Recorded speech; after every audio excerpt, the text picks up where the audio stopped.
네, 안녕하십니까. 교육센터 팀장 손우주원입니다. 새해 복 많이 받으세요. 네. 학습자 선택 중심의 융복합 모듈 기반 교과 비교과 체계 구축 운영에 대해서 발표하도록 하겠습니다. 제목 자체에 학습자 선택이 처음 등장한 것은 저희가 2023학년도부터 졸업 요건에 있어서 전공학점이 많이 축소가 됐습니다. 2년제 같은 경우에는 총 75학점을 이수를 하고 전공이 57에서 45로 줄었고요. 3년제 같은 경우에는 110학점인데 81학점에서 66학점으로 줄었습니다. 그러다 보니 학생들은 전공이든 교양이든 학습자가 선택을 해서 졸업하는 요건을 충족하는 그런 기회 교육 체계가 필요한 사항이 되었던 것입니다. 그래서 교육혁신센터에서는 교양, 전공, 비교과 3개의 체계에 대해서 각각 기초 소양을 함양시키고 교과와 연계되어 있는 비교과 체제 운영을 통해서 전공 역량을 함양을 하여 학생들의 창의 역량을 증진시키고 미래 인재로 양성하고자 하였습니다. 그래서 첫 번째 융복합 모듈형 교육 모델 구축 및 운영 사항입니다. 융복합 모듈 교육과정이라고 하면 기존에 많이 대두되었던 융복합이라는 태도를 바탕으로 학생들이 현재 가지고 있는 전공 외에 다른 진로를 모색할 수 있는 방안을 제시하고자 하였습니다. 일련의 사항으로 화면에 보시는 절차에 따라서 2022년도에 저희가 컨설팅을 받았고요. 그 이후에 또 KPC 컨설팅을 통해서 교육과정 대완료 체계에 따라서 학과에서 융복합 모듈 기반의 교육과정으로 개발을 하게 되었습니다. 또한 2023년 10월부터 나노 디그리를 관련된 교육 연구가 지금 진행하여 지금 완료 보고 중에 있습니다. 이를 토대로 산학 연계형 융복합 전공 모듈 기반의 교육과정 개발을 편성하게 되었는데요. 좌측에 있는 A학과 형태와 B학과 형태가 그림이 비슷해 보이지만 실상은 A 같은 경우에는 주관학과가 되어서 실질적으로 타 학과에 있는 내용들을 흡수하여 교육과정을 개발하는 형태이고요. B학과의 경우에는 우리 학과가 타 학과에 참여하는 형태입니다. 그래서 하단에 있는 그림 같은 경우에는 이수 형태에 따라서 전공 트랙, 마이크로 연계형, 융복합 전공 과정 등 전공 트랙 같은 경우에는 6에서 9학점 정도를 이수하게 되면 트랙 형태라고 제시하고 있고요. 마이크로 전공 같은 경우에 12학점 이상으로 하고 있습니다. 또한 부전공 같은 경우에는 21학점을 이수하면 학생들이 이수하는 이수증을 받을 수가 있습니다. 이 형태에 따라서 학생들이 1학기 같은 경우에 이수학생 수가 이렇게 109명 되었고요. 기본적인 평균 74점에 비해서 융복합 모듈에 대한 성취도가 78.2점으로 다소 높게 나왔습니다. 모든 학과가 거의 대부분 참여하여서 학과 수는 31개 학과입니다. 앞에 보시는 그림 같은 경우에는 학과 간에 공동으로 개발한 융복합 모듈 교육과정을 제시하고 있습니다. 경영 디자인이 합쳐져서 전공 트랙 형태인 디자인 경영을 포함하여 5개 과정이 제시가 되고 있고요. 학점이 15학점 이상인 경우에는 마이크로 전공 과정이고, 그 다음에 9학점인 경우에는 전공 트랙 형태입니다. 또한 학과 안에서 학문과 학문을 합쳐서 또 융복합 모듈을 도모하신 경우가 있는데요. 23개의 과정을 각 학과에서 이렇게 개발을 해주셨습니다. 그래서 2023학년도에 저희가 실질적으로 운영을 하고 있고요. 실질적으로 그러면 학습자가 선택하는 중심이라고 했던 그 부분이 어떻게 학생들에게 보여지느냐, 수강 신청 화면을 제시하고 있습니다. 해당 화면에 보이시면 학생들이 수강 신청할 때 융복합 트랙이라고 표시 항목이 있고요. 해당 내용에 대해서 궁금하게 되면 홈페이지에서 융복합 모듈에 대한 교육과정을 확인할 수가 있습니다. 이렇게 해서 학생들은 아까 말씀드렸다시피 전공 트랙, 마이크로 전공, 부전공 등의 다양한 전공을 이수할 수 있는 기회를 제공받고 있습니다. 이수증 서식입니다. 아까 절차에 따라서 저희가 나노 디그리에 대한 부분을 연구하고 있다고 말씀을 드렸고요. 나노 디그리가 완료가 되게 되면 이수증 형태가 아니라 학위 체계 안에서 표시되는 형식으로도 구현될 수 있을 것 같습니다. 앞에 보시는 그림은 이전 연도 교육과정 개발 때부터 저희가 구성원들의 의견을 수렴하여 해당 개발 내용을 반영했던 내용들을 제시하고 있습니다. 다음은 셀 모듈형 융복합 교양 교과목 메타모포시스에 대해서 설명드리겠습니다. 메타모포시스라고 하니까 생소하게 생각하시는 분들이 많으실 것 같아요. 메타모포시라고 하면 사전적으로 탈바꿈이나 변형 등을 말하고요. 그래서 새로운 것들을 좀 구현하고자 하는 부분에 있어서 저희가 학점 단위의 교과 운영에 있어서 차시 수준의 작은 단위 형태에 있어서 교과를 운영하는 사항으로 구현하고자 하였습니다. 주요 추진 경과는 앞에 보시는 바와 같이 마찬가지로 교내 연구를 통하여 콘텐츠를 개발하고 개발된 콘텐츠를 통해 조합형 콘텐츠를 만들어가는 일련의 과정들을 하였습니다. 실질적으로 콘텐츠가 조합되는 수강 체계를 완성하기 위해 12월부터 현재 수강 신청 시스템을 고도화하고 있습니다. 앞에 보시는 그림이 다소 복잡하게 보실 수 있는데요.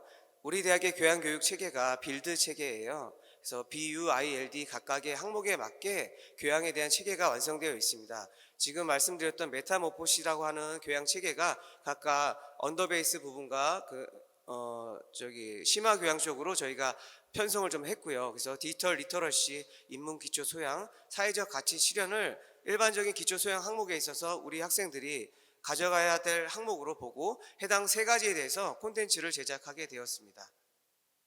그래서 해당 콘텐츠를 간단하게 보시면 셀 단위 형태라고 하면 각각 하나하나의 차시 부분이 하나의 주제를 갖고 있고요. 그 주제가 공통적으로 섞여 있는 부분들을 모듈이라고 합니다. 그런 모듈들이 이렇게 단계적으로 되어 있습니다. 그래서 인문기초 소양 같은 경우에는 5개 모듈과 15개의 셀, 인문기초 소양 철학의 경우는 3개 모듈과 15개의 셀, 이런 형태로 되어 있습니다. 그래서 각각의 셀들은 학생들 선택에 따라 각각 조합될 수 있는 구조로 완성이 되어 있고요. 그러다 보니 각 차시별로 평가가 이루어지고 각 차시에 따른 평가를 통해서 학생들이 조합이 되더라도 별도의 평가 체계가 필요하지 않는 사항으로 저희가 설계를 하였습니다.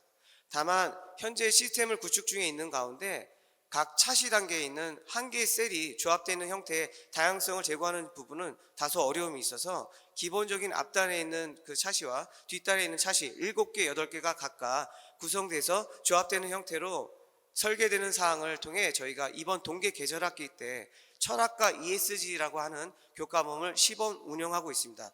50여 명의 학생들이 수강 신청을 해서 듣고 있고요. 해당 사항은 저희가 2023년도 2학기 때 1366명의 학생들에 대한 설문조사를 통해서 24.6%의 학생들이 인문기초소양 철학과 사회적 가치 실현을 합쳐서 교양 과목으로 만들어 주셨으면 좋겠습니다 라고 의견을 주셨고요. 해당 사항을 반영하여 동계 계절학기 때 구현한 사항입니다. 다만 이 당시에는 아직 수강 신청 시스템이 구축되어 있지 않았기 때문에 저희 교양 담당자가 손으로 하였습니다. 아직은 시스템이 안 돼 있기 때문에 사람이 하는 일이죠. 그래서 앞에 보시는 그림처럼 이렇게까지 참여 학생이 517명 되었고요. 만족도 자체도 90.1점으로 높게 나타났습니다. 그래서 저희는 2023년 12월 12일 날 메타모포시스 교양 운영 지침을 수립하여 해당 교양 교과가 어떻게 조합되면 좋을지 다음과 같이 제시를 하였습니다. 지금까지 만든 콘텐츠는 4개의 콘텐츠로 구성이 되어 있고요. 각각의 4개의 콘텐츠가 조합 형태에 따라 16개의 교양 교과목으로 새롭게 생성되는 구조입니다. 인문기초 소양의 7개와 인문기초 소양 철학에 있는 8개가 조합되어 인문기초 소양 철학, 건축 이런 형태로 구현되어 16개 항목이 나타나는 구조입니다. 아까 말씀드렸다시피 차시별 성자평가 체계를 갖고 있기 때문에 조합되는 사항에 따라 교과목이 운영되는 데는 어려움이 없습니다. 또한 교수님들께서 앞단에 있는 교수님과 뒷단에 있는 교수님들이 공동 강의의 형태로 운영되는 사항이라는 점도, 그래서 시간 개정할 때도 공동 강의 형태에 따른 차시 기준을 적용하고 있다는 것을 말씀드리고 싶습니다. 다음은 이제 교과 연계 비교과 프로그램. 아까 전공 부분은 학생들이 모듈을 선택했고요. 또한 교양 교과도 학생들이 선택해서 조합할 수 있는 학습자 선택 중심이 어떤 건지 설명을 드렸습니다. 그렇다고 하면 교과 연계 비교과 프로그램에 있어서는 학생들이 어떻게 선택이 반영되는지 말씀드리겠습니다. 종전까지 저희가 운영하던 부서에서 운영하던 비교과의 경우에는 전공 스터디나 기타 특강 등이 있었는데요. 이런 경우에는 학과에서 탑다운 방식으로 진행하던 사항에서 이번 플렉스 러닝 같은 경우에는 교과 연계된 학습 역량 강화를 위해서 학습자가 설계해서 그 해당 사항에 대해서 선정 절차를 거쳐서 해당 비교과를 운영하는 사항입니다. 또한 MJ 아르테 같은 경우에도 아트와 테크놀로지를 조합하여 학생이 스스로 해당 창의 역량을 제고시키는 아이디어를 통해 콘텐츠로 만들어 나가는 그런 작업이라고 보시면 되겠습니다. 그래서 그림에서 보시는 바와 같이 아르테와 플렉스 러닝의 각각 참여자분들이 해당 설계를 하고 해당 설계에 따라서 교과와 연계되어 있는 사항이기 때문에 그 교과목을 듣는 학생들이 그 교수님을 멘토로 하여 지도를 받고 해당 사항에 따라서 5번 이상 참여하는 구조입니다. 그래서 특히 아르테 같은 경우에는 명지전문대학 교육혁신센터 유튜브 채널을 운영하고 있습니다. 해당 사항에 저희가 해당 콘텐츠를 완료되어 올려져 있고요.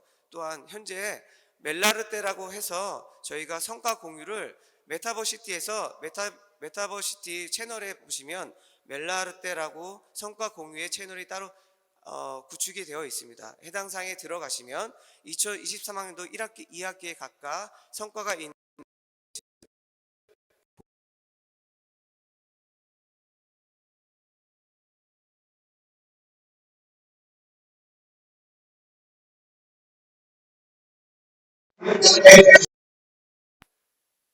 아까 말씀드렸던 플렉스 러닝 같은 경우에 운영 성과가 8개 학과, 그 다음에 2학기 같은 경우에도 8개 학과를 참여하셔서 총 16개 학과가 참여를 했고요. 참여 학생이 1학기 때 324, 2학기까지 합치면 500여 명의 학생들이 참여를 하였습니다.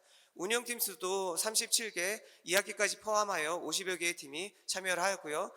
참여율이나 만족도 마찬가지로 90% 육박하는 점수를 기록하고 있습니다.